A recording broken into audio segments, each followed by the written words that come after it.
3,000포인트가 깨지고 밑으로 내려올 것 같지는 않거든요. 너무 급등한 것들은 이제 추격해서 좀 매수하면 안 되고, 아직도 이슈가 살아있는 것들 있잖아요. 그런 것들이 조정받을 때 좀 매수하는 게 좋지 않느냐, 그런 얘기예요. 지금 당장은 아무튼 엔비디아가 대장이고 엔비디아가 추세가 쉽게 꺾이지 않지 않느냐, 그렇게 생각을 하고 있거든요. 그러니까 패원전도 괜찮고 스테이블 코인도 괜찮다고 봐요. 스테이블 코인.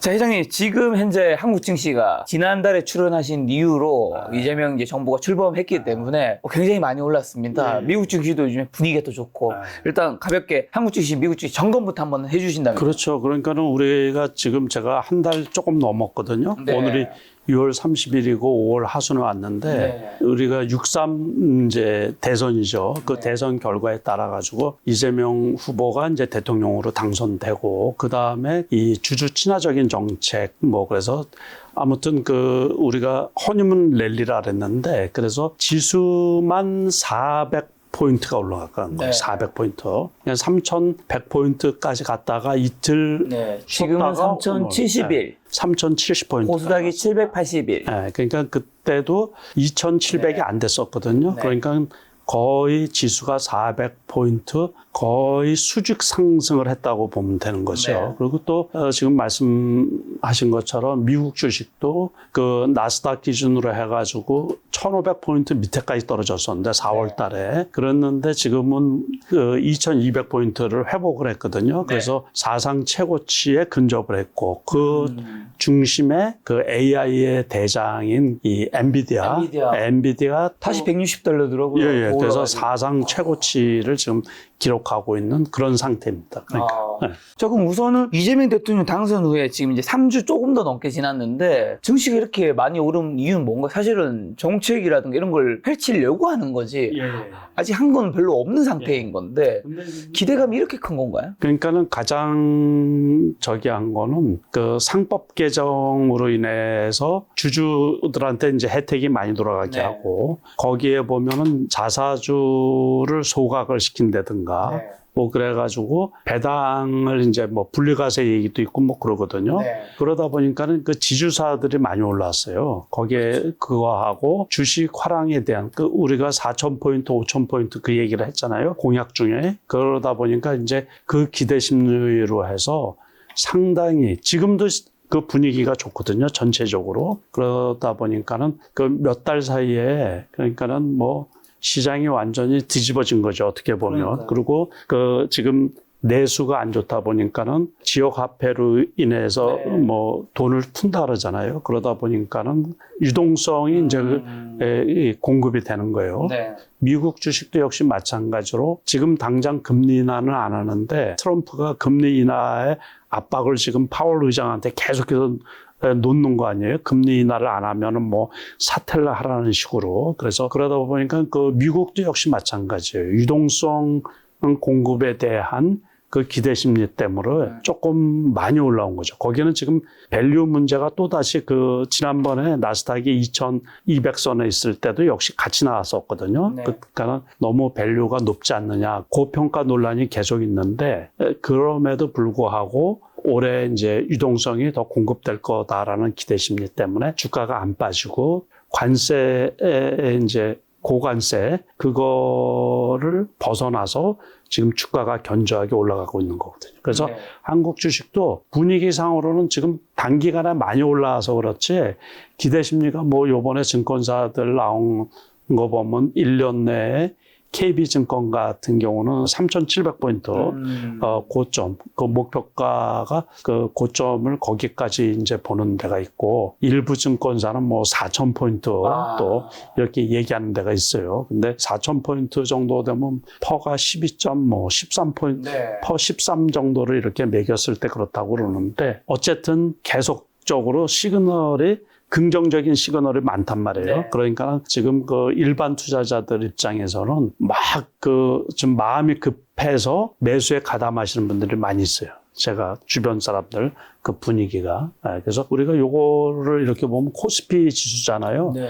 그러니까 코스피가 단기적으로는 완전 정배열이 된 거예요, 지금. 정배열이 돼서 11선도 지금 안 깨는 상태예요. 여기서는 보면 쭉 5일선을 타고 간 거고, 이제 5일선이 이제 어제 오늘 깨진 거고 아직 11선까지도 이격이 있는 거예요. 그러니까는 상당히 강한 장이라고 보면 되거든요. 급하게 갔기 때문에 좀 쉬는 맛은 있어야 되는데, 그렇다고 제가 봐도 단기적으로는 뭐 3,000포인트가 깨지고 밑으로 내려올 것 같지는 않거든요. 이 저가 매수를 못한 그 투자자들 있잖아요. 개인 투자자들. 이쪽에서 많이 매수를 하는 거고, 오늘 이렇게 이제 매매 동향을 한번 제가 살펴보면, 이제 외국인이 그 지난 금요일 날에도 많이 매도를 했거든요. 네.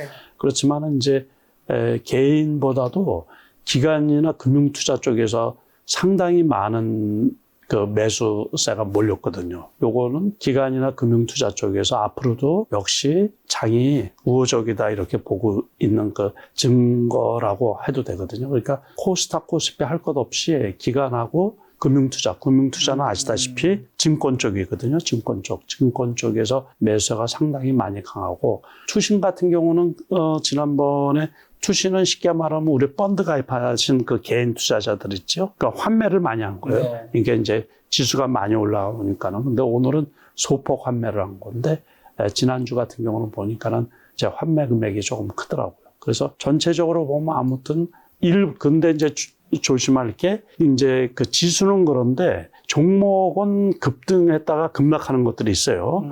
카카오페이나 뭐 이런 것들이라든가, 이제 카카오 같은 경우, 네이버 같은 경우는 오늘도 이제 소폭 반등을 했는데, 카카오 같은 경우는 너무 이번에 급등을 했는 부분이 있죠. 그러다 보니까는 그 종목에 따라서 너무 급등한 것들은 이제 추격해서 좀 매수하면 안 되고, 그래서 그 같은 거더라도 이거 고점 대비해서 엄청 많이 떨어졌잖아요. 네. 11만 4천 원에서 7만 6천 원까지 떨어졌으면 상당히 많이 떨어진 거예요. 그래서 요거는 카카오페이는 이제 스테이블 코인, 그거 관련해가지고 수혜를 받지 않느냐 그래가지고, 아니, 이 대형주가 거래 정지까지 됐으니까는 뭐 엄청난 거죠. 그냥 너무 급등해서 경고를 먹고서도 계속해서 올라가가지고 결국에 하루 거래 정지가 돼서 고점에서 이제 쭉 흘러내린 거죠. 그래봤자 아직 11선에 있는 거예요, 11선. 근데 이거는 이제 스테이블 코인이 실용되느냐, 뭐, 그거에 따라가지고 주가가 다시 이제 반등해서 올라갈 수도 있는 거고, 아니면 조금 불투명하고 그러면 이 한국은행에서는 은행권에서 알아서 할 일이다, 이제 그렇게 밀어놓은 상태거든요. 어제 나온 보도, 오늘 나온 보도에 보면은, 그러면 추가로 조금 더 하락할 수도 있겠지만은, 그래서 이제 눈여겨볼 필요가 있는 거죠. 말씀하신 대로 최근 스테이블 코인 테마가 시장 주목받으면서 카카오페이 주가 약 3년 만에 반등에 성공했는데, 정부가 적극 추진하는 지역화폐 및 스테이블 코인 정책과 맞물려 카카오페이 사업 확장 기대감이 크게 작용했다는데, 최근 실적을 감안하면 현재 주가는 부담스러운 수준이고, 향후 지속 가능한 사업 성과나 실적 개선이 구체적으로 나타나지 않는다면 추가적인 주가 상승 여력은 제한적이라는 의견이 많은데, 회장님은 그러니까는 투자 쪽으로. 그래서 추가적으로 그러니까는 조금 더 떨어질 수도 있다, 이렇게 보시면 되고, 이제 어떻게 대응하고 실적이 어떻게 나오느냐에 따라 가지고 그게 실현되고 그러면 주가가 또 올라갈 수도 있고, 그러니까는 미국의 그 코인 관련 주식, 그것도 단기간에 이제 많이 급등을 했다가 조금 쉬고 있는 편이거든요. 그거하고 발맞춰가지고 요번에 급등했던 쪽은 조금 쉬는 쪽이고, 그리고 그동안에 많이 쉬었던 부분들 있잖아요. 그쪽은 또 새로 올라오는 부분이 있고, 그래서 지수가 안 밀리는 거예요. 우리가 시장 중심주라고 할 수 있는 그 대형주 있잖아요. 대형주들이 다시 말해서 순환매 비슷하거든요. 그렇게 올라가다 보니까는 지금 안 올라갔던 쪽도 조금 기지개를 피는 부분이 있고, 그래서 게임 회사 NC소프트 같은 경우도 뭐 15만 원 밑에 있다가 지금 20만 원이 넘었거든요. 이게 종목에 따라 가지고 지금은. 그래서 지수는 어느 정도 왔기 때문에, 그래서 이제 종목에 따라서 견조하게 많이 올라왔잖아요. 그죠?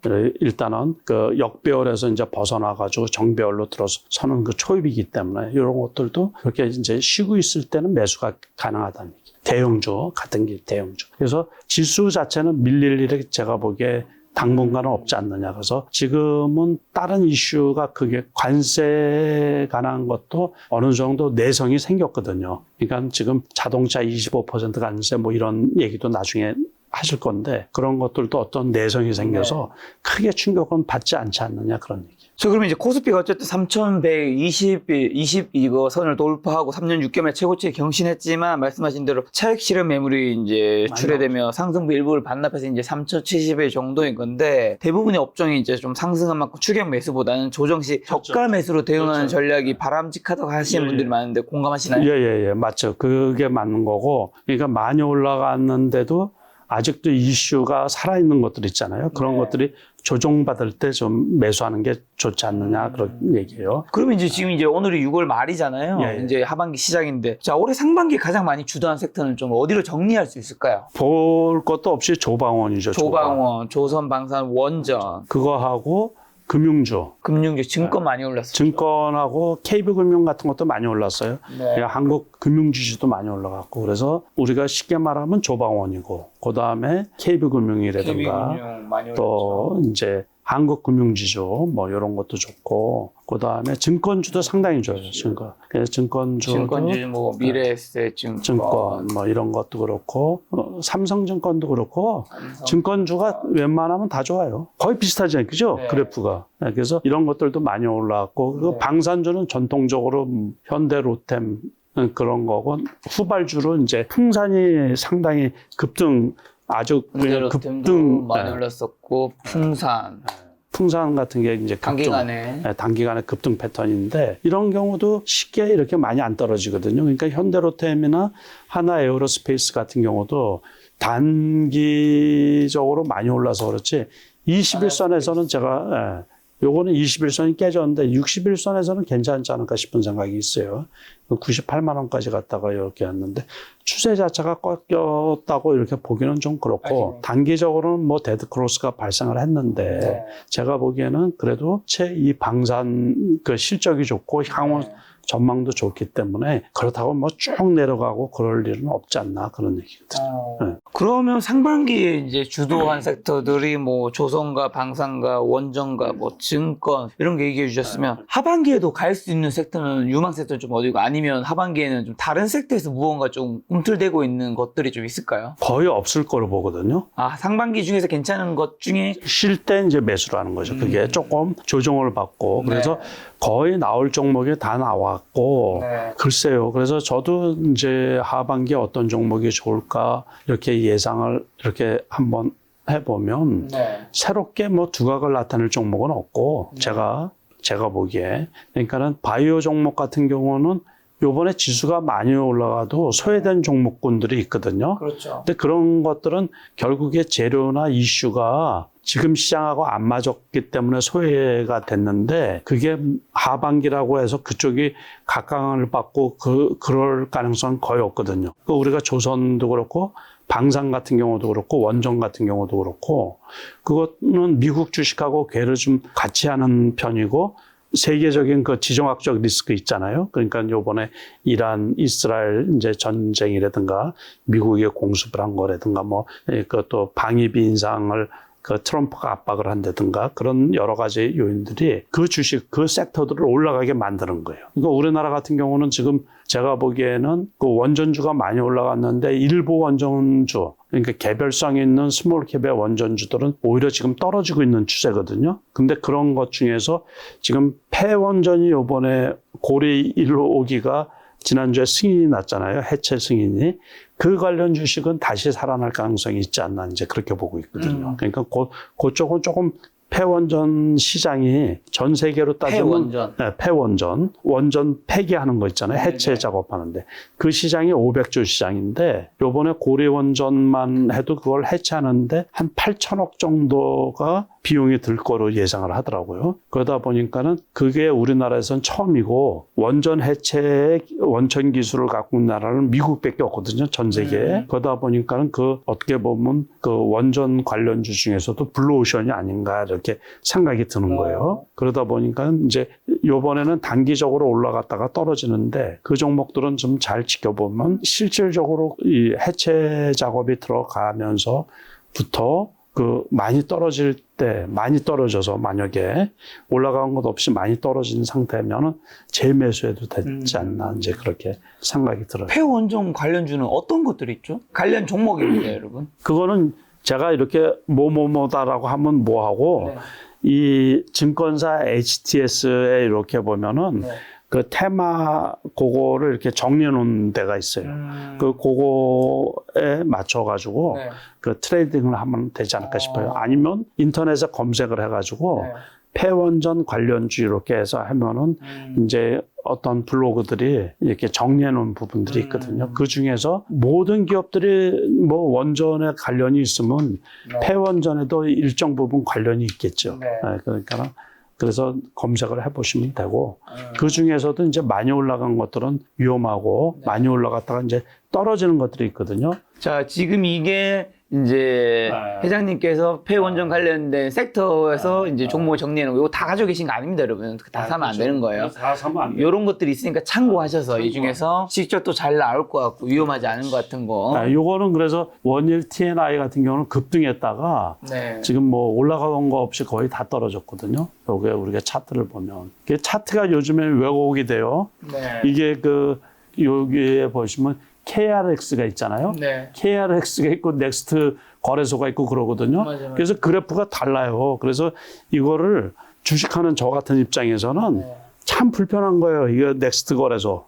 이거를 뭐 미국 같은 경우도 시간의 거래가 있고 장전 거래가 있고 그러는데 이거 아무튼 주가를 왜곡시키는 역할을 많이 하거든요. 그래서 장전에 있잖아요. 넥스트 거래소가 이제 8시 50분까지 거래가 되니까 8시부터 뭐 한 주 가지고 상한가를 간다든가 막 그렇게 왜곡시키는 경우가 상당히 많아요. 그러고서 높았다가 본장이 딱 되면 네. 확 떨어져 있다든가. 그래서 아주 뭐 증권사들이야 거래 많이 시키고 그러니까 좋고 이거 주관하는 데는 좋다 그러지만 일반 투자자들은 제가 보기엔 원래 이거를 개설해 놓은 거는 시장의 뉴스나 이런 거를 즉시 반영시킨다는 그 취지인데 제가 보기에는 아주 요런 거가 전부 다 장 전에 장 후에 올라간 거예요. 요 날도 장 후에 올라갔다가 그냥 본장이 되면서 확 떨어진 거예요. 올라갔다가. 이런 거는 제가 보기에 장기적으로 보면. 네. 그래서 요 차트, 우리가 차트 보잖아요. 네. 차트도 그거를 제대로 제공해주는 그 증권회사에 따라서 차트 모양이 다르게 나와요. 네. 그래서 상당히 좀 조심해야 돼요. 그냥. 자, 어쨌든 폐원전 관련주에서 돈을 벌 기회가 있으니 한번 잘 찾아보셨으면 좋겠다. 그렇죠. 제 개인적인 의견입니다. 네. 그럼 혹시 이제 이재명 정부가 출범한 지 이제 벌써 그러면 내일이면 다음 7월로 가는 거니까. 그렇죠. 이제 한 달 차부터 이제 뭔가 이제 하실 테니까요. 이재명 대통령 정책 수혜감이 기대되는 관련주는 좀 어떤 것들이 있을까요? 그게 벌써 다 올라갔죠. 네. 그래서 벌써 다 올라가서 지역 화폐 관련주들은 그 당선되고서 급등을 해가지고 벌써 뭐 더블씩 올라간 것들도 있고 그러다가 지난번에 국회에서 예산안이 통과가 되면서 그날 우리가 소문에 사고 뉴스에 팔으라는 네. 그 주식 격언이 있잖아요. 그날 급락을 했었거든요. 그렇지만 이제 저점 대비해서는 많이 올라갔고 그다음에 이제 상법 개정에 관한 그렇죠. 그게 아마 4월 첫 주에 통과가 될 것 같은데 그러면은 그 관련주들도 벌써 많이 올라갔죠. 그러니까 그거는 아까 말씀드린 것처럼 뭐 일단은 3% 의결권, 네. 그 대주주 의결권 그거로 인해 가지고 아무튼 누차 말씀을 드린 거지만은 또 자사주 소각 이런 거 이래서 주주 친화적인 정책이 계속 시행이 되다 보면 네. 전체적으로 아무튼 그 주가 밸류업,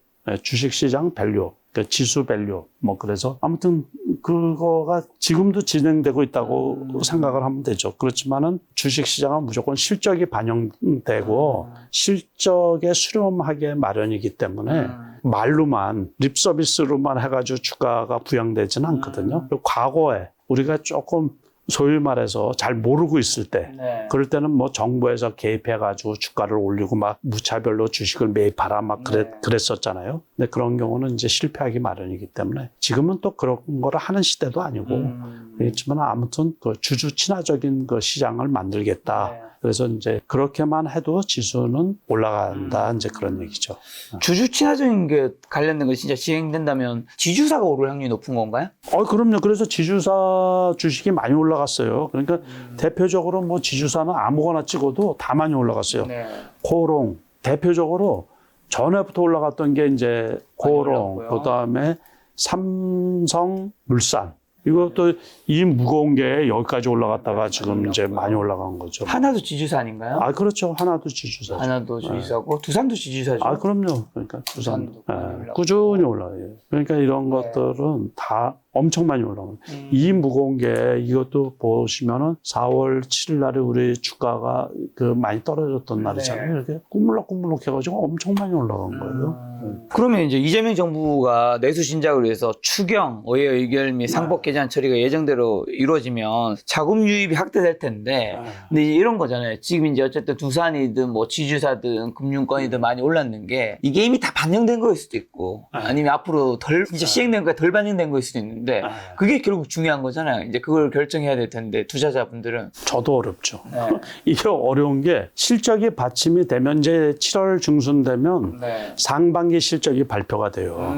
상반기 실적이 발표가 됨에 따라서 네. 이 주가가 재편될 가능성도 있고, 네. 그러니까는 기대한 것마다 만큼 실적이 안 나오고 네. 향후 실적도 불투명하고 그러면 주가가 꼬꾸라지는 거고, 그런데 지금 실적은 별로 안 좋은데 앞으로 실적이 좋아질 거라고 예상이 들면 종목으로 들어가서 버텨주는 거고, SK 하이닉스 같은 경우 한번 쳐볼까요? 이 경우는 상당히 좀 많이 올라갔잖아요. 이격이 발생해 가지고서 이틀 떨어진 건데 오늘 또 5일선 닿자마자 이제 오늘 이제 반등을 한 거고, 어제도 5일선 밑으로 그 5일선도 안 깨진 거예요. 5일선도. 이 경우는 지금 말한 그 정책하고는 조금 비껴나 있는데 HBM이 지금 AI 시대잖아요. 그게 확장돼 가지고 공급이 부족한 상태다. 이제 그렇게 하다 보니까 수요에 비해서, 그러니까는 지금도 실적이 좋은데 이거는 향후 실적이 더 좋지 않을까라는 그것 때문에 주가가 고공행진을 하고 있는 거거든요. 그래서 이런 것들은 나중에, 그래서 일각에서는 지금 삼성전자보다 영업이익이 더 나지 않을까라는 그런 말도 있거든요. 그러다 보니까는 이거는 고점에서 안 밀리는 거예요. 그래서 오늘 같은 날도 8,000원이나 이제 상승을 한 거죠. 그래서 이런 것들은 정책하고 관련이 없이 그냥 시대에 맞는 주식이다라는 얘기죠. 지금 시대에. 그래서 향후에도 실적이 괜찮으면 그냥 어느 정도 조금 쉬고 있을 때, 이렇게 5일선에 나올 때, 이럴 때 매수하면. 말씀하신 대로 SK하이닉스 역대 최고가도 이제 얼마 전에 이제 경신했었는데 6세대 고대역부 메모리 HBM4에서도 시장 지배력 강화로 경쟁사 대비 차별화된 실적 창출이 예상된다는데 어떻게 보시나요? 그런 것들 다 보시면서 좀 더 좋게 보시는 건가요? 그렇죠. 저도 역시 마찬가지로. 그러니까는 AI 시대가 끝난 게 아니라 우리가 주가를 지나서 이렇게 가만히 생각을 해보면 주식시장이 크게 타격을 받은 날이 있거든요. 크게 타격을 받은 날이 이날이에요, 이날. 한참 됐잖아요. 2월 초순, 이때. 여기 이렇게 보면 개파락을 했잖아요. 여기에서 지금 이렇게 보면은 이게 하이닉스가 11% 떨어졌어요. 11%. 이날 왜 떨어진 줄 모르시죠? 이날이 중국에서 딥시크가 개발됐다는 거예요. 그래서 그렇게 딥시크는 저사양 그 칩 가지고서 할 수 있다. 챗 GPT와 같은 이 효능을 나타낸다라 가지고 맞아요. HBM 관련 주식이 다 떨어진 거예요, 그때. 그래서 우리 지수도 82포인트, 그 연휴 끝나고, 설 연휴 끝나고 나서 82포인트가 그냥 급락을 했던 날이 바로 이 날이에요. 그래서 이날 이제 하이닉스만 떨어진 게 아니고 엔비디아가 폭락을 한 거죠. 그러다 보니까 전 세계에 AI가 이제는 다 끝나지 않았느냐 그래가지고 이때 떨어져가지고서 조금 오르고 반등했다가 여기까지 떨어진 거예요. 이때는 물론 관세 전쟁으로 해서 지수 자체가 많이 떨어지면서 떨어졌는데, 그래서 이때는 이제 엔비디아도 90불 아래로 떨어졌단 말이에요. 근데 지나고 나서 보니까 아예 관세 전쟁도 이게 트럼프 입만 그냥 센 거지 실질적으로는 그렇게 크게 타격을 주지 않고 오히려 이제 회복이 된 게 언제부터냐면 트럼프가 취임하고서 사우디로 날아갔단 말이에요. 그러고서는 엔비디아 블랙웰을 사우디아라비아에서 매수를 한 거예요. 그러면서 이제 엔비디아가 살아나기 시작을 하면서 다시 AI10. 그러고서 그때 나온 딥시크는 보안 문제로 인해 가지고 우리나라 정부에서도 사용을 못하게 차단을 시켰잖아요. 그거로 인해 가지고 다시 엔비디아가 날아가기 시작하면서 하이닉스가 다시 HBM 6세대 이러면서 이제 날아가기 시작을 한 거죠. 이제. 이게 스토리가 그렇게 연결이 돼요. 네. 자, 한국 증시가 여기서 또 더 오르려면 실적이 받쳐줘야 한다는 얘기를 그럼요. 해주셨는데 제가 신문기사 좀 찾아보면 한 금융 전문가는 국내 상장사 이익이 늘어나지 않는다고 하더라도 코스피가 4천을 돌파하는 것은 가능한 상황이라면서 무슨 얘기를 했냐면 독일 증시처럼 경제 펀더멘탈과 무관하게 코스피 전고점 돌파가 가능하다 이런 코멘트를 했더라고요. 그러면서 독일 이제 경제도 경제 성장이 별로 좋지 않은데 증시가 좋아진 것처럼 한국도 사실 경제 성장이 지금 뭐 한국은행에서도 발표한 게 반토막이 났었잖아요. 뭐 1.5인가 2.6인데 그 0.8 정도 했는데 증시 분위기 바뀌기 때문에 이제 4천도 갈 수 있다는 이런 의견인 건데 실적이 이제 안 나오더라도 이런 의견 어떻게 보시나요? 동의하기가 좀 어렵죠.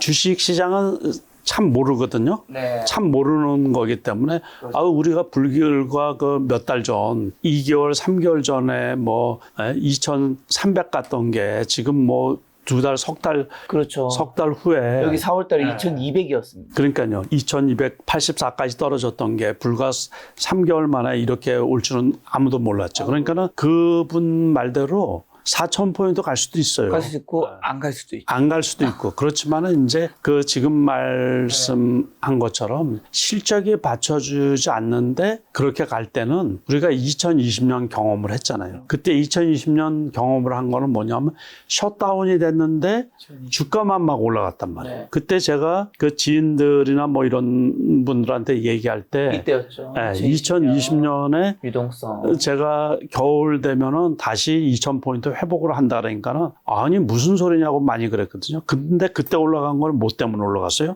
유동성이 공급이 돼가지고서 돈의 힘으로 올라간 거예요. 네. 그러니까 돈의 힘으로 올라갔다 보니까 부작용이 심했던 거죠. 그러니까는 예를 들어서 4천까지 갈 수 있어요. 5천까지도 갈 수 있지. 근데 그 실적이 안 되고 이 주가라는 것은 결국에 그 실적에 수렴하게 되어 있거든요. 그러니까 기업 가치에 수렴하게 되는 거예요. 그렇죠. 그런데 그거가 아니고서 가게 되면 뭐라 그래요? 우리가 버블이라 그러죠. 버블. 그게 이제 양대 코스를 약간 강아지 산책하듯이 줄에 결국 주인 근처에 오게 됩니다. 그래서 그런 거는 그럴 수도 있지만은 그만큼 위험이 크다라는 얘기죠. 우리가 그러니까 가격이 높은 주식을 조심하라는 게 항상 회귀 본능이 있는데 그 어떤 이슈나 버블에 의해서 많이 올라간 주식은 꺼지게 마련이거든요. 우리가. 역사적으로 보면. 네. 그래서 이제 그만큼 올라가면 그래도 뭐 사시는 분들 있으면 뭐 그걸 이제 부동산을 빗대면 네. 강남 불패라는 말이 있잖아요. 네. 그만큼 인프라가 잘 갖춰져 있다는 얘기거든요. 그리고 역사권이고. 네. 뭐 그러다 보니까 그렇게 올라가는데 주식시장은 안 그러거든요. 자, 그러면 SK 하이닉스는 봤으면 삼성전자는 여전히 사실 다른 섹터들이 간 거에 비해서는 좀 많이 못 오르고 있다는 못 거죠. 왔죠. 이번에도 또 6만 원 네. 회복했다가 결국에 이거는 그 제가 보기에 기본적으로 뭐 그 범용 D램 값이 인상되고 네. 그거하고 관계없이 HBM에서 아직도 제대로 된 엔비디아 같은 데 정식적으로 납품이 됐다, 뭐 테스트가 통과됐다라는 네. 소식이 우리가 한참 됐잖아요. 그 네. 뉴스가 나오고 그런 게. 그런데 아직도 거기에서 뒤처져서 그렇지 않은가 싶은 거예요. 그래서 이제 차세대 칩에서는 이제 뛰어넘고 주도적인 역할을 차지하겠다 그러는데 네. 그 시장에서 투자자들이 미심쩍게 보는 거겠죠. 여기는 누가 투자하겠어요? 뭐 개미들이 투자한다고 해서 주식 가격이 올라가겠어요? 저는 안 그렇게 보거든요. 결국에는 기관이나 외국인이 대량 매수자가 들어와야지 하이닉스처럼 올라가는데 말씀드린 것처럼 하이닉스가 나중에 일부 이제 견해는 하이닉스 영업이익이 삼성전자를 뛰어넘지 않느냐 뭐 그런 그 분석하시는 분들도 있거든요. 그러니까는 그래서 주가가 그렇게 나온다는 얘기죠. 자, 그럼 이제 시총 순위가 현재는 삼성전자, SK하이닉스, 삼성바이오, LG에너지솔루션, 두산에너빌리티, KB금융, 현대차, 네이버, 뭐 삼성전자, 운은 빼고 하나에어스페이스 밑에 또 하나 더 있을 텐데 이 하이닉스가 삼성전자를 넘는 날이 올 수도 있는 걸까요? 그럴 수도 있을 수도 있죠. 그건 뭐 지나가봐야 알죠. 이제 네. 근데 아무튼 지금 당장은 현격한 이 차이가 나다 보니까는 그래서 아까 말씀대로 이제 만약에 되돌아가서 삼성전자 그래프를 한번 이렇게 보세요. 네. 삼성전자 그래프를 봐서 주봉을 한번 이렇게 보면은 지난해에 여기까지 갔거든요. 88,000원까지. 네. 그러니까 만약에 삼성전자가 88,000원까지 가면은 지수가 3,500포인트 이상 갈 수가 있죠. 그렇죠. 네. 지금 사실은 삼성전자 없는 코스피 그렇죠. 3,100 시대인 거니까. 그러니까는 그 진짜로 막말로 여기서 2만 원, 3만 원 정도 상승을 한다 그러면 네. 코스피 지수가 네. 그러면 이것만 가느냐 그렇지 않을 것 같거든요. 네. 다른 반도체 주식들도 다 이렇게 랠리를 보여주고 그렇다 그러면은 네. 그 충분히 거기까지 갈 수 있지 않을까 싶은 거예요. 그래서 그 장담을 못 하는 거예요. 그러니까는 그러면 삼성전자가 왜 여기 지금 여기서 머물러 있어요? 왜 여기서 우리가 물어봐야지 그걸 네. 되물어봐야지. 네. 그렇게 주장하시는 분 뭐 4,000포인트 왜 여기에 머물러요? 그건 실적이 그 뒷받침이 안 되니까 그쵸. 투자자들이 매수를 안 하니까는 이제 여기에 머물러 있는 거죠. 근데 요즘에 주가가 많이 오르는 섹터 중에 하나가 뭐 원전 관련 두산에너빌리티 많이 올랐고 KB금융도 많이 올랐고 네이버도 요즘 좀 올라오고 있고 방산도 많이 올랐는데 이제 이게 뭐 사실 주도 원전, 뭐 방산, 금융, 은행주, 뭐 증권주인 건데 저는 이 종목들은 뭐 여전히 좋게 보는 분들의 의견도 공감이 가지만 이게 시총으로 봤을 때 이 두산에너빌리티가 더 오르면 시총이 이제 위에 뭐 몇 개 남지도 않았잖아요. 뭐 KB금융도 마찬가지고요. 하나에어스페이스도 사실은 지금 거의 5위부터 10위까지는 뭐 다 40조 근처 때란 말이죠. 야. 여기서 더 오르는 게 시총 측면에서 굉장히 좀 부담스럽지 않은가라는 측면인데 맞아요. 어떻게 보시나요? 저도 그렇게 봐요. 주식은 원래 이제 그 어떤 유행이고 그러는데 네. 다른 우리 방산주 있잖아요. 뭐 네. 현대로템 같은 경우 또는 이제 그런 것들은 실적이 뒷받침이 되는데 네. 두산에너빌리티가 그렇게 그 시총에 맞게 실적이 나올까 이제 거기에는 의문을 조금 가질 수가 있죠. 전 세계에 제가 지난번에 나와서 그런 말씀을 했단 말이에요. 그러니까 전 세계의 원전 관련주, 그러니까 미국에서 원전에 트럼프가 취임하고서 그 원전 거기에다 사인을 했다 그러잖아요. 그래가지고 다시 원전을 짓고 그러면서 이제 많이 올라갔는데 네. 주봉상 보면 저희가 방송할 때 있잖아요. 그때 처음에 이게 일봉으로 이렇게 가면은 제가 지금 기억이 나는 게 요때 방송했던 적이 있어요. 요때 몇 달 전에. 몇 달 전에. 그래서 제가 봤는데 원체 애를 먹이는 주식이라 그 다음에 쉬었다가 이렇게 지속적으로 상승을 한 거거든요. 그러니까 아직도 뭐 11선에서 네. 11선에서 지지하다가 이제 엊그제 크게 떨어졌는데 그 지수가 지난 목요일 날 2,970포인트까지 떨어졌었고, 그때가 아니고, 그때 이제 지수가 70포인트까지 떨어졌다가, 네. 그 3,000포인트 넘어서 3,100에서 70포인트까지 떨어졌다가 장 끝날 때 한 20몇 포인트로 이렇게 마감이 됐거든요. 그날이었는데, 그래도 11선을 안 깨거든요. 이런 게 엄청 좋은 주식인데, 제가 말씀을 드리지만, 제 그 손실 없는 투자 원칙, 거기 240페이지에 보면 요런 내용이 나와요. 그래서 11선을 깨지 않는 주식, 시대 중심 주 중에서 대박을 그거는 굉장히 좋은 거지만 또 시총이나 다른 측면에서는 부담스러운 가격이기도 하다. 그럼 이제 좀 투자는 굉장히 좀 주의해야 되는. 그러니까 이거는 이제 이렇게 떨어졌다가 지난주 금요일 날에 이 폐원전 원전 해체 있잖아요. 그게 승인이 났잖아요. 그러다 보니까 다시 올라간 거예요. 원전 해체가 그 고려 1호기 원전 해체가 그 원안 위에서 그 승인이 나면서 다시 그 수혜를 받을 거라고 하다 보니까는 오늘도 비교적 견조하게 그 오름세. 오늘은 또 그런 기사도 떴더라고요. 무슨 장관 후보의 두산에너빌리티 그렇죠. 사장이 이제 내정 뭐 이렇게 기사 떴더라고요. 맞아요. 그래서 뭐 초반에는 10%까지 갔다가 맞아요. 좀 떨어졌더라고요. 여기 출신이죠. 한국전력이 요즘 원래 사실 몇 년 동안 굉장히 재미없는 종목이었는데 한국전력도 굉장히 많이 올랐더라고요. 이거는 이제 우리가 단순히 말해서 전기값 인상 뭐 그래가지고서 전망이 좋게 이렇게 봤는데 한 증권사에서 원전 관련주로 포함을 시킨 거예요. 이게 직접적인 원전 수혜주다. 그래서 지금 공방이 치열한 거예요. 외국인 매도 그리고 기관에서 매수 주로 그쪽에서 그 특정 증권회사 쪽에서 강력한 매수. 그러니까 이게 값이 비싸잖아요. 거래량 보세요. 뭐 800만 주 이렇게 되니까 돈이 얼마나. 그러니까 여기에서는 허당이었는데 11선 보고서 아까 급격하게 올라가길래 저는 이제 일부 매도를 하고 이게 그래프를 만들면서 갈 수도 있거든요. 그러니까 우리가 두산에너빌리티 그런 게 2만 원대부터 이렇게 상승을 한 거 아니에요. 7만 원까지. 그러니까 이거는 원체 회사가 요번에 7년 만에 4만 원대를 터치를 한 거거든요. 그러니까 나중에 보면 뭐 모르죠. 6만 원이 갈 수도 있는 거고. 월봉으로 봐도 지금 어마어마하게. 그러니까 나중에 보면 여기까지 갈 수 있지 않을까. 저 그전에 다 보고 있었거든요. 그래서 나중에 장기적으로 보면 뭐 6만 원 가도 이상한 게 아니죠. 원래 6만 원까지 갔었으니까 원전주에 편입이 됐다. 그게 이제 가장 큰 그 뉴스거리가 아닌가. 그래서 제가 말씀을 드린 거거든요. 요즘에 건설주 중에서도 현대건설이 굉장히 많이 오르고 있죠. 이것도 역시 마찬가지예요. 이것도 원전 원전 관련인가요? 네, 원전 관련해가지고 그러면서 견조하게 올라간 게 원전주가 올라가면서 같이 올라간 거고 상대적으로 그 건설회사들 부실이 많잖아요. 그래서 상장 폐지된 기업들도 있고 그다음에 부도난 이제 중소기업들도 있고 그런데 좋은 회사잖아요. 부도날 일이 없다 보니까 일감이 더 몰리지 않나 싶은 거예요. 그러니까 선호도가 더 높은 데다가 거기에다가 이 이제 건설업종에서는 원탑이잖아요. 근데 이제 원전 관련해가지고 그 메리트가 있다 보니까 이제 추가 상승해서 지금 상당히 많이 견조하게 다른 주식하고 똑같아요. 5일선 타고서 이 대형주가 이렇게 갈 수가 없거든요. 아직도 11선이 훼손이 안 된 거예요. 여기 깨졌다가 다시 원상복귀되고 이거는 제가 보기에 단기적으로 주식이 괜찮다 그랬잖아요. 시장이. 그러니까 제가 보기에는 여기 21선까지도 안 내려올 것 같거든요. 네. 자, 요즘에 가장 또 뜨거운 종목 중 하나는 사실 뭐 계속 뜨거운 종목이었죠. 네, 삼양식품. 아이고 엄청 가죠, 엄청.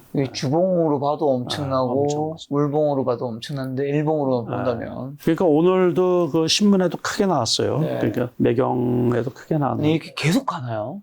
그러니까 계속 많이 먹나 보죠, 뭐. 네. 또 입맛이 한번 들면 쉽게 잘 바뀌기가 어려운데 전 세계 대상으로 해서 그러니까 지금은 뭐 자산주 거기에다가 진짜로 진짜 많이 오가네요. 그러니까요. 이게 불과 23년, 불과 사실 딱 2년 된 거네요. 2년 만에 10배가 아니네요. 13배네요. 14배. 13배. 놓치셨나요? 그러니까 제가 조금 아쉬운 게 이 보고서 잊어버릴 때가 많아요. 네. 그때 즉시 사야 되는데 50만 원일 때 봤거든요. 네. 50만 원. 제가 이제 여기저기 강의를 많이 하다 보니까는 뭐 매경 머니쇼라든가 조선일보 투자박람회 뭐 이런 데 강의할 때 그 전에 이렇게 검토를 하거든요. 네. 종목들을 다. 근데 그때 봤을 때 작년에 50만 원이었는데 50만 요때겠네. 네, 작년 봄 요때 그죠? 그때 50만 원. 그래서 이거 뭐 한 돈 100만 원 갈 것 같기도 했는데 근데 삼양식품 시가총액이 이제 10조 원을 돌파했는데 불닭볶음면 수출할 실적이 개선되면서 주가를 나타내고 있는 건데요. 미국과 중국을 중심으로 하는 수출 확대 기조가 이어지고 하반기 공장 증설 효과에 따라 실적 개선 흐름이 지속할 것이라 전망했다고 하는데 이건 뭐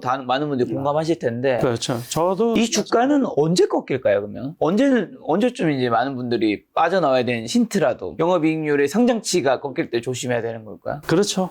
이제는 거의 뭐 전문가 전문가인데요, 전문가. 네. 그러니까 그렇죠. 그런데 참 그래요. 그러니까 지금 신규 투자하기도 불편하고 갖고 있는 분들은 원래 이런 거 네. 쉽게 팔면 안 되죠. 뭐 또 이런 거 이제 안 갖고 있는 분은 구경이나 하는 거고. 네.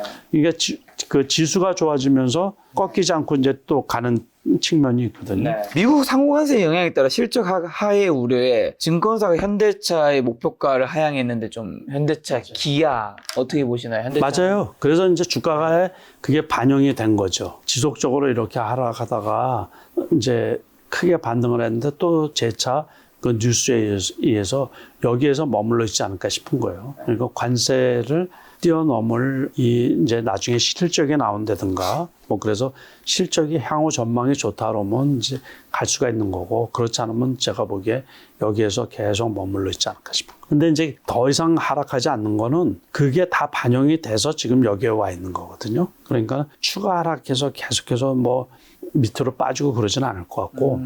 기아도 마찬가지일까요? 네, 기아도 마찬가지죠. 기아도 9만 원 초반에 있고 9만 원도 깨진 적이 있는데 그래도 또 이렇게 여기에서는 9만 원 밑에 있었던 거죠. 여기에 다 네. 9만 원 밑에 있는데 이것처럼 가지는 않고 이제 이것도 역시 현대차하고 같이 같은 맥락으로 움직일 거다 그렇게 보면 되죠.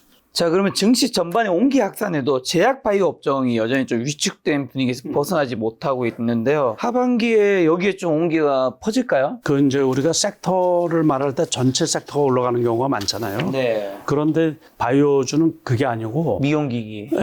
바이오는 전체 섹터가 못 가고 결국에 개별주 성격으로 가거든요. 그러다 보니까 개별 기업의 그 이슈가 있어야지 이제 올라가잖아요. 그러니까 임상에 성공을 했다든가 뭐 그러면 올라가고 그 매출이 뭐 급격하게 늘어나고 뭐 이런 일은 거의 없거든요. 네. 그러다 보니까는 주가가 웬만해서는 뭐 또 이 변동성이, 그러니까 유한양행 지난해 올라간 경우도 그 새로운 약에 대한 수요 뭐 이런 것 때문에 이제 올라갔는데 이제 그 다음에는 이제 계속 떨어지는 거죠, 이게. 네. 그러니까는 그래서 제약주, 바이오주 투자가 쉽지가 않아요. 그리고 또 우리가 최근에도 보면 임상에 실패했다든가 그러면은 주가가 급락하거든요. 그러니까는 또 임상을 했는데 유의미한 결과를 보지 못했다. 뭐 그런 뉴스가 나오면 급락을 하고 막 그러거든요. 그러니까 요 엊그제도 보면 아주 급락한 주식이 하나 있던데 HLB 테라뷰틱스인가 그랬던 것 같은데 제가 보기에 요게 이제 급락한 게, 예, 급락한 게 그때 무슨 어디에서 그 임상을 했는데 거의 네. 그 유의미한 결과가 안 나왔다. 그래가지고 급락을 해서 상당히 그 어려운 거예요. 여기까지 떨어져서는 이제 바닥권까지 왔잖아요. 그죠? 네. 그런데 또 그런 뉴스를 인해가지고서 여기서 뭐 이렇게 이날 얼마를 빠진 거야? 고점 대비해서 이게 50% 마이너스예요. 그러니까 이거는, 그 넥스트 거래소. 네. 그것 때문에 그런 거예요. 거기에서 보면 정규장 끝나고 나서 그 이후에도 또 빠졌잖아요. 네. 그래서 저러기 때문에 그 제약 바이오주 투자는 조금 네. 신중하고 하반기에 그렇다고 해서 섹터가 네. 좋아질 거로 보지는 않거든요. 네, 그래서 그렇게 보시면 되지 않을까 싶어요. 자, 아까 이어서 좀 네이버 인기 종목도 한번 진단해보면 휴림 로봇. 요 슈림 로봇은 금요일날 시간에 상한가까지 가가지고 네. 오늘도 급등을 한 거죠. 요거는 이제 이슈가 원전 해체 있잖아요. 네. 원전 해체에 로봇이 투입되지 않느냐, 이제 그 기대 심리가 좀 이것도 있었거든요. 어떻게 보면 원전과 또 관련이 있는 거네요. 네, 그렇죠. 그러니까 원전이 위험하니까 해체하는 것도 네. 그러다 보니까 로봇이 쓰임사가 있지 않느냐 그래가지고 대규모 거래가 되면서 급등을 했던 거죠. 코스모 신소재. 코스모 신소재는 뭐 전부 다 2차 전지 쪽이잖아요. 그러니까 네. 이게 아직도 실적이나 뭐 이런 게 불투명한 거예요, 이게. 계속 흘러내리기 되기 때문에 우리가 주봉을 보면 뭐 더 처참하고 그러기 때문에 주봉을 보면 이렇게 23만 원 같은 게 지금 33,000원이니까는 8분의 1 정도 떨어진 거죠. 향후도 불투명한 거예요. 요번에도 이제 하반기 그 전망 뭐 이래서 나왔는데 그 2차 전지 쪽이 일부 종목은 바닥이 된 것 같고 제가 보기에 네. 바닥이 됐는데 향후 그렇게 큰 기대를 잘 못하다 보니까는 조금 망설여지는 부분이 있어요. 전체적으로. 2차 전지하면 사실 예전에 뜨거웠던 게 에코프로, BM이라든가 일봉으로 보면 그래도 좀 반등을 좀 일봉으로 보면은 이제 네. 어느 정도 바닥을 다지는 모습인데 네. 포스코로 홀딩스 뭐 포스코 홀딩스도 있죠. 2차 전지 뭐 지금 이렇게 좀 약간씩 올라오고 있긴 한데 물려있는 분들은 이렇게 올라올 때 지금 뭐 익절은 아니지만 지금이라 송절을 해야 되는 걸까요? 아니면 그냥 좀 버텨야 되는 걸까요? 원체 손해가 커가지고 그러니까요. 체감이 못 느껴요. 못 이분들은. 느끼죠. 네, 그러니까는 많이 떨어졌어요. 아마 안 팔을 거예요. 저도 그렇죠. 팔려고 하기도 말씀을 드렸어요. 지금 일봉으로 보면 이런 거지만 사실은 이게 월봉으로 보게 되면 근데 여기서 또 떨어진 거죠. 여기에서 떨어져서 이게 여기까지 올라온다고 해도 팔겠어요. 지금 26만 1,000원인데 26만 원이라고 가정을 하고 그러면 35만 원이면 10만 원 올라가면 40% 정도 되잖아요. 그래도 거의 반토막인 거니까. 그래도 그 분들이 팔겠어요. 보통 보면 이 거래량이 이렇게 떨어질 때 있잖아요. 대부분은 여기에서 많이 샀을 거거든요. 네. 그렇기 때문에 제가 보기에 그래서 이분들이 제가 이제 일반 투자자분들을 이렇게 만나잖아요. 그러면 아마 주식하시는 분들 중에서 한 60% 70%는 2차 전지 다 갖고 계세요. 관련 주식들을. 그러니까 그분들은 요번에 이제 상대적으로 주가가 많이 올라갔잖아요. 그래서 상대적 박탈감이 엄청 심하시다고. 그러니까는 이제 그분들은 좀 안타깝고 그렇죠, 이제. 이게. 카카오뱅크는요? 카카오뱅크는 뭐 요번에 그 스테이블 코인 관련해가지고 카카오가 올라가고 카카오페이가 올라가면서 급등을 한 부분이 있는데 이제 웬만큼 21선까지 떨어졌으면 괜찮은 거로 봐요. 여기선이니까 뭐 지금 3만 원인데 조금 더 떨어져도 여기 선에서는 괜찮지 않을까 싶은 거예요. 그러니까 한미반도체.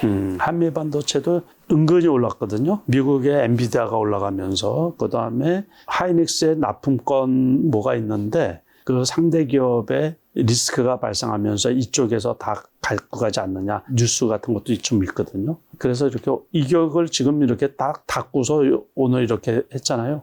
제가 보기에는 조금 더 올라갈 가능성이 있어요. 네, 이거는 제가 보기에는. 신풍제약. 신풍제약은 갭 상승을 했는데 오늘 갭 상승을 했거든요. 그게 원래는 이제 여기서 올라갔을 때는 그 치료제 있잖아요. 그게 특허 등록을 했다는 소리도 있고, 그래서 그때 이제 상당히 급등을 했는데, 요거 상승한 건 아마 그 질병관리본부장 했던 그때 코로나 때 그분이 보사부 장관으로 임명되면서 괜히 이제 올라가지 않았나 싶은 거예요. 자, 에이비온. 에이비온은 1.8조 원 기술 이전을 했다 그러나, 그래가지고서 이렇게 무지막지하게 올라갔거든요. 근데 오늘 하한가까지 갔죠. 왜 떨어졌나, 이제 저도 뉴스만 본 거고, 그 진위 여부는 이제 모르겠죠. 다날은 잘 아시다시피 결제 있잖아요. 결제 관련 주식인데, 일부는 긍정적으로 보고, 그래서 또 지난주 금요일 날에는 급등을 했던 거예요. 이격이 많이 벌어져 있는 건데 21선을 지키고서 올라갈는지 이게 눈여겨봐야 되죠. 이게 스테이블 코인 관련해가지고 상당히 좀 괜찮다고 긍정적으로 보는 쪽들이 있거든요. LS 일렉트릭. 이거는 전력 관련인데 아무튼 전력망 관련해가지고 꾸준히 올라간 거죠. 그러니까 꾸준히 괜찮은 것 같아요. 제가 볼 때. 여기에서도 이격이 발생하면 팔고 여기에서 훼손되지 않다 그러면 이제 사고 그러는 건데, 여기 갖고 있는 분들은 뭐 초기에 사신 분들은 그냥 갖고 가는 수밖에 없는 거고, 신규 진입하기에는 조금 부담스러운 부분도 있죠, 지금. 일진전. 요즘에 조금 많이 올랐어요. 같은 거예요. 전력 인프라 관련해가지고. 전력 인프라는 뭐 전 세계에 지금 전기가 많이 필요하다고 하니까 AI 때문에 앞으로 계속 가는 섹터가 될까요? 그럴 가능성이 있어요. 이것도 역시 언제 망가진 거냐면 딥시크가 개발됐다 그러고서 확 떨어졌던 부분들이거든요. 이게 이제 여기에서 이제 확 떨어졌던 건데, 그러고서 국내 정치 상황이 나쁘면서 여기까지 떨어졌다가 엔비디아가 올라오면서 같이 올라오고, 그러면서 진짜 전력이 부족하구나. 이제 그러다 보니까는 나중에 릴레이팅이 되는 것들이죠. 우리 기술. 요거는 원전 관련주죠. 원전 관련주인데 많이 올라갔다가 여기서 쉬었잖아요. 그 저거하고 똑같은 거예요. 두산 에너빌리티하고 똑같이 그 원전 해체 관련해가지고 급등을 했거든요, 오늘. 그렇게 보시면 돼서, 요것도 이격이 많이 클 때는 추격 매수할 필요는 없고, 여기에선 거래량이 대반 수반이 되는데, 옛날만큼 거래량이 안 터지면서도 올라간 거는 보유하고 있는 분이 많다는 얘기거든요. 그러니까 추격 매수할 때는 항상 높을 때는 하지 말고, 최소한 이제 이렇게 지지고 있다든가 그럴 때 있잖아요. 그러면 손해가 조금 걱정이 안 되죠. 꼭 항상 매수할 때, 신규 매수할 때는 조금이라도 떨어져 있을 때 매수하고, 일단 올라가서 매수하기는 되게 불편한 거예요. 자, 그리고 미국의 이제 엔비디아가 지금 다시 전고점 돌파했잖아요. 미국의 빅테크가 다시 올라가는 걸까요? 거기도 이제 선별적으로 지금 이루어지고 있어요. 그러니까 엔비디아가 어차피 대장인데, 엔비디아는 공매도도 지금 물량을 소화를 하면서 견조하게 지금 올라가고 있고, 나머지 주식들은 그 마이크론 테크놀로지 같은 경우도 상당히 많이 반등을 했거든요. 그것도 뭐 원래 고점은 아직 못 들었는데 그 경우는 그 빅테크 중에서도 조금 이렇게 이제 주저앉는 모습이고, 그 다음에 지금 빅테크 관련해서 말씀을 드렸지만은 이제 테슬라 같은 경우는 정고점이 480불인데 지금 320불대에 있거든요. 그 경우는 차량 인도분이 조금, 그래서 거기도 그 종목에 따라서 조금 등락이 좀 틀려요. 좀 차이가 있거든요. 그래서 잘 보시고서 투자를 해야 되지 않을까 싶은데, 지금 당장은 아무튼 엔비디아가 대장이고 엔비디아가 추세가 쉽게 꺾이지 않지 않느냐 그렇게 생각을 하고 있거든요. 그럼 이번에 이제 동학개미 뭐 2.0이라고도 불리던데, 이 흐름이 기존에 이제 2020년 코로나 이후 폭등할 때 이 동학개미 운동과 좀 뭔가 다를까요? 다르죠. 그때는 절대적으로 주가가 이제 그 낮았을 때, 그때 유동성이 공급되면서 동학개미라고 그래가지고 뭐 할 것도 없고 그러니까 주식이나 하자 뭐 그래가지고서 엄청 많이 밀려 들어왔는데, 그 다음에 말씀드린 것처럼 2021년 6월 초순 6월 8일, 9일 날에 이제 코스피가 3,300을 고점을 찍고서 3년 반 동안 떨어졌거든요. 거의 4년 가까이 이렇게 하락 행보하면서 개미들 손실이 엄청 컸어요. 그러니까 심지어 뭐 지난해 같은 경우에 국장 탈출은 지능순이라는 말이 돌았을 정도로 그렇기 때문에 그 쓴맛을 봤기 때문에 이번에는 이제 무차별적으로 매수하고 그러지는 않거든요. 상황을 봐서 이렇게 하는 거지. 그 당시는 그냥 대형주 무차별로 사들였는데 네. 지금은 그러지 않고 외국인이 많이 매도를 하고 기관이 매도를 하면 매수하는 편이고 네. 기관이나 외국인이 매수를 해서 지수가 급등을 하면은 매도하는 편이고 그렇게 이제 엇박자식으로 매매를 하는 거거든요. 그러니까 제가 말씀드린 것처럼 지수가 당분간은 그렇게 크게 꺾이지 않을 것 같기 때문에 이제 매수를 하는 거지 공격적인 아주 폭발적인 매수세는 지난주에 2,970포인트까지 밀린 날 있어요. 그럴 때는 1조 넘게 매수를 했거든요. 네. 그런데 이제 요즘에는 안 그래요. 요즘에는. 그래서 동학개미 2.0이라 그랬지만 그거는 조금 과장된 말하기 좋은 책에서 하는 거고 아까 말씀드린 것처럼 개미들이라고 해서 다 수익이 나는 게 아니고 네. 다 현금이 있는 게 아니고 과거에 갖고 있는 주식으로 물려있는 분이 제가 보기에는 60, 70% 그런 분들은 여력도 없어요. 여력도. 살 여력도. 그래서 그냥 갖고 있는 거고 일부 이제 현금 갖고 있는 분들 그런 분들 중에서 이제 공격적으로 지금 이제 들어오신 분들이 있는 거죠. 자, 그러면 이제 회장님이 37년차 주식 투자자이신데 성공적인 투자자 되기 위한 핵심 철학은 뭐가 있을까요? 그러니까는 가장 중요한 거는 이제 부와 내동하지 않는 거가 중요하죠. 네. 부와 내동하지 않는 거. 그러니까 깊이 있게 조금 이렇게 봐서 가장 기본적인 거는 남들이 죽겠다 그럴 때 이제 매수하는 거고 남들이 막 좋다고 그럴 때 있잖아요. 그럴 때 조금 이렇게 매도하고서 쉬고 있는 거고 그게 제일 중요하지 않나 싶은 거고 결국에 주식 가격은 기업 가치에 수렴을 한다 그랬잖아요. 그러니까는 이 부안해동하지 않는 거에 그것도 이제 민비 현상이라 그랬잖아요. 우리가 어떤 쏠림이 심한 종목 있죠. 너무 고점인 거. 그럴 때 쫓아타지 않는 거. 그러면 크게 손해 볼 일은 없거든요. 그럼 주식 투자하신 초보자분들이 가장 먼저 버려야 혹시 고정관념 같은 거 있을까요? 그러니까 남이 사고 돈 벌었다는 거에 현혹되면 안 된다는 거. 그때가 사실 위험한 거죠. 그렇죠. 그럴 때가 위험한 거죠. 네. 그러니까 항상 우리가 이제 가까운 예로 2020년에도 처음에 들어오신 분들은 돈을 버는 거예요. 네. 그런데 그때 제가 누차 말씀을 드리지만 삼성전자가 9만 원이 넘으면 10만 전자 얘기가 나오잖아요. 그때 사신 분들은 물려가지고 엄청 고생을 많이 한 거죠. 그리고 지난해 8만 8천 원일 때 웬만하면 다 빠져나올 수가 있거든요. 그런데 그때 되면 또 뭐 10만 전자 또 얘기가 나와요. 꼭 항상 그러거든요. 거기에 이제 보통 당하기 때문에 누가 돈이 벌었다, 누가 많이 올라갔다 그런 거에 현혹되지 마시고 어떤 중심을 갖고서 그러니까는 가장 집중해야 될 게 이제 뭐냐면 다음에 어떤 종목이 올라갈 건가. 다음에 어떤 섹터가 올라갈 건가 거기에 집중할 필요가 있는 거죠. 자, 다음 얘기해 주셔서 그러면 지금 현금 한 5천만 원 있는 분이라면 오늘 길게 많이 좋은 얘기 해주셨는데 좀 어느 섹터에서 좀 한정해서 좀 종목을 좀 찾아보면 좋을까요? 조금 어려운데 아까 처음 말씀해 주신 거는 이제 폐원전, 폐원전 그냥 원전 아니고 그러니까 폐원전도 괜찮고 스테이블 코인도 괜찮다고 봐요. 스테이블 코인. 그래서 스테이블 코인 같은 경우도 좀 괜찮지 않을까 싶은 거고 그 정도로 이렇게 보면 되고 그 다음에 조방은요? 조선방산 조방 많이 올랐죠. 도 많이 올라서 조금 불편한 것도 있죠. 네. 스테이블 코인도 또 다 보면 안 되고 많이 올랐다가 많이 떨어지는 것들이 있거든요. 네. 그래서 항상 원래 가격에 근접해 있을 때 매수하는 게 제일 첩경이 아닌가 이렇게 생각이 들거든요. 원래 가격에 이제 근접했을 때. 그러면 이제 주가가 어쨌든 뭐 고점 대비든 어떻게든 급락했을 때 매수 기회로 활용하는 기준은 뭘까요? 그러니까 원래 가격에 근접했다가는 더 밑으로 빠진 종목도 있을 거고. 근데 그러니까 다시 말해서 이제 그거는 빠져서 매수하는 기준이 원래의 기업 가치가 훼손되지 않아야 되는 거죠. 그러니까 그 가짜 뉴스가 아니어야 된다는 얘기죠. 그 진짜긴 진짜인데 이제 너무 많이 올라서 이제 급락하는 경우도 있잖아요. 그런 경우는 괜찮다는 얘기죠. 다시 말해서 임상을 했는데 전혀 의미가 없어. 그런 경우는 가격이 떨어져도 더 떨어질 수가 있는 거잖아요. 그리고 향후 전망이 계속 불투명해. 그런 경우도 계속 우리가 이제 예를 들어서 2차 전지라고 올라갈 때 다 같이 올라갔단 말이에요. 근데 떨어졌는데 향후 더 실적이 나빠.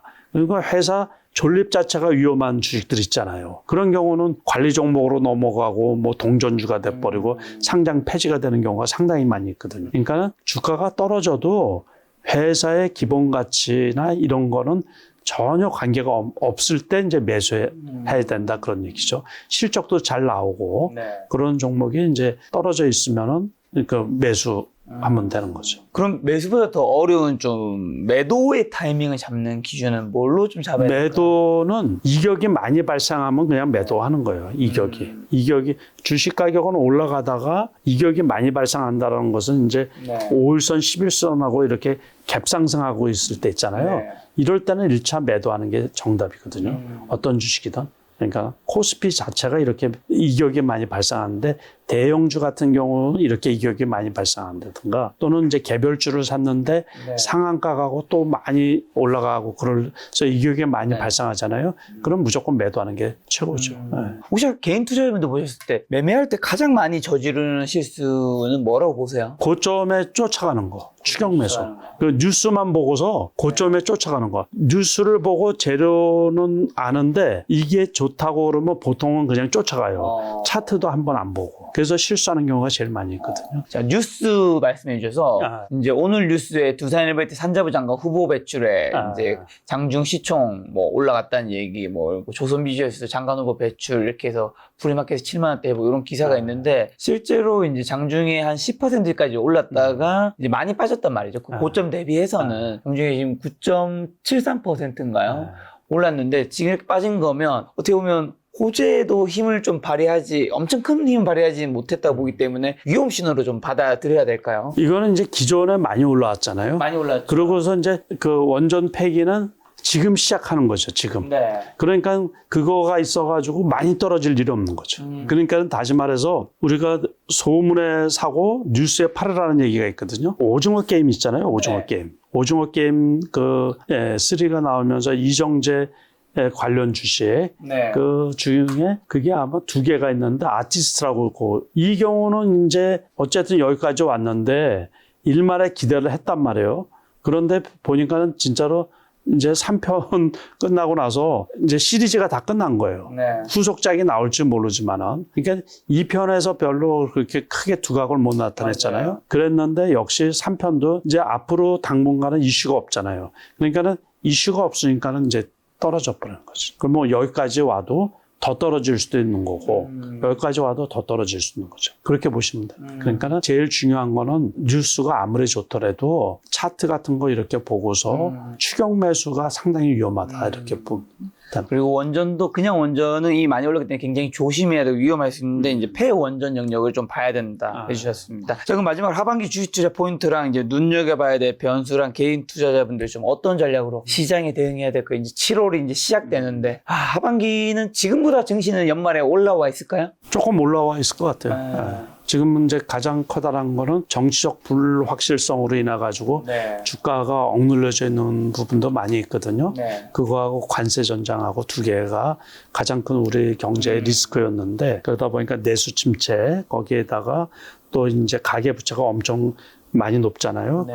그런 것들이 다 저기가 되는데 일단은 정치적 불확실성은 해소가 된 거고 두 번째 관세 전장은 이제 조금 내성이 생긴 거고 아주 내수 진작이나 뭐 이런 것들은 아직 뭐 이제 새로운 정부에서 많이 추진을 하는데 아직 가시적인 효과는 없지만은 그래도 그 기대 심리가 살아있는 거고 이게 하반기는 관세 전쟁의 영향에 타격을 받을 수 있나 또 이제 회복이 되나 경기가 조금 회복이 되나 그거가 이제 관전 포인트고 미국 입장에서는 금리 인하가 이루어질 거라서 그 이제 기대 심리 그런 거를 이제 관전 포인트로 삼아서 이렇게 보면 되는 거고 그래서 지수는 지금보다는 조금 더 올라가 있지 않을까. 그러니까 재반 악재는 다 반영이 돼 있는 상태고 그래서 이제 그 기업 실적이 지금 지수하고 같이 발을 맞춰주면은 조금 더 올라갈 가능성이 있지 않나 그렇게 생각이 들거든요. 여러분들 날씨가 많이 무더운데 더운 여름 조심하시고 휴가도 조심히 잘 즐겁게 떠나시기 바랍니다. 다음 달에 또 회장님과 좋은 시간 마련해 보도록 하겠습니다. 오늘 만난 손님은 남석희 회장님이었습니다. 지금까지 소중한 시간 함께해 주셔서 정말 감사합니다. 오늘도 김 작가였습니다. 고생 많으셨습니다. 예, 감사합니다.